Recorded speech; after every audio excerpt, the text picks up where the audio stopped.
It's what I do, and I hope you let me in, yeah.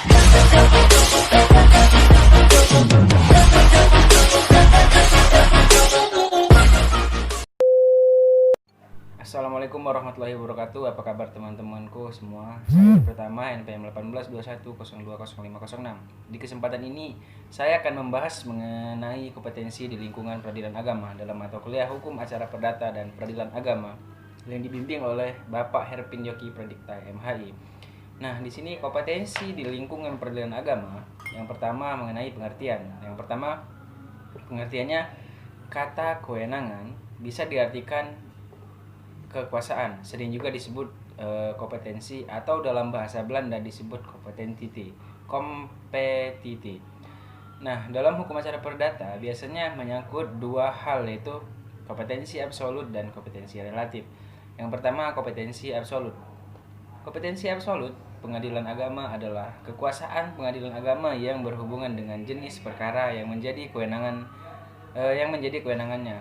Nah, pada pasal 49 Undang-Undang Nomor 3 Tahun 2006 tentang perubahan atas Undang-Undang Nomor 7 Tahun 1989 dan perubahan kedua Undang-Undang Nomor 50 Tahun 2019 tentang pengadilan agama serta asas personalitas keislaman menjadi dasar kompetensi absolut pengadilan agama dalam menerima, memeriksa, memutus dan menyelesaikan perkara-perkara. Yang pertama, perkawinan, kewarisan, wasiat, hibah, wakaf, zakat, infak, sedekah, dan yang terakhir ekonomi syariah. Nah, selain dari yang tersebut di atas, pengadilan agama juga diberi kewenangan. Yang pertama, kewenangannya antara lain memberikan keterangan, pertimbangan, dan nasihat hukum Islam kepada institusi pemerintah di daerahnya apabila diminta. Pun demikian, diberi tugas tambahan atau yang didasarkan pada undang-undang seperti pengawasan pada advokat yang beracara di lingkungan pengadilan agama, pegawai pencatat, akta ikrar wakaf, dan lain-lain. Yang kedua yaitu mengenai kompetensi relatif. Kompetensi relatif pengadilan agama dalam artian sederhana adalah kewenangan pengadilan agama yang satu tingkat atau satu jenis berdasarkan wilayah. Nah, contohnya Pengadilan Agama Kabupaten Magetan dengan Pengadilan Agama Ngawi. Dalam hal ini antara Pengadilan Agama Kabupaten Magetan dan Pengadilan Agama Ngawi adalah satu jenis dalam satu lingkungan, dan satu lingkungan yaitu tingkat pertama. Nah, di kompetensi relatif yang berlaku pada saat peradilan dilihat pada hukum acara yang digunakan. Dalam hal ini, pengadilan agama dalam hukum acaranya adalah hukum acara perdata.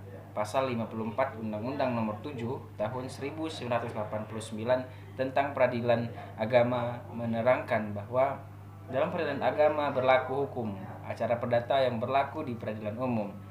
Untuk itu dasar kompetensi relatif pengadilan agama adalah pasal 118 ayat 1 HIR atau pasal 142 RBG, pasal 73 Undang-Undang Nomor 7 Tahun 1989 tentang peradilan agama.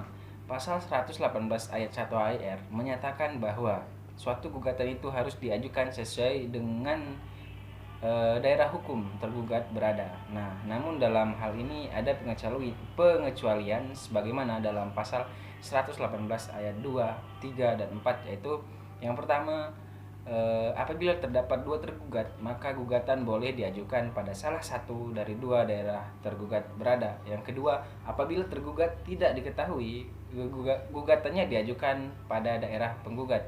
Ketiga, apabila gugatan yang diajukan terkait benda tidak bergerak, maka gugatan diajukan di mana letak benda tidak bergerak tersebut berada. Apabila ada tempat tinggal yang disebut dalam suatu akad, maka gugatan diajukan pada tempat yang dipilih dalam akad tersebut. Sekian penjelasan saya mengenai materi ini. Apabila ada kekurangan, saya mohon maaf. Kepada Allah saya mohon ampun. Saya akhiri. Wassalamualaikum warahmatullahi wabarakatuh.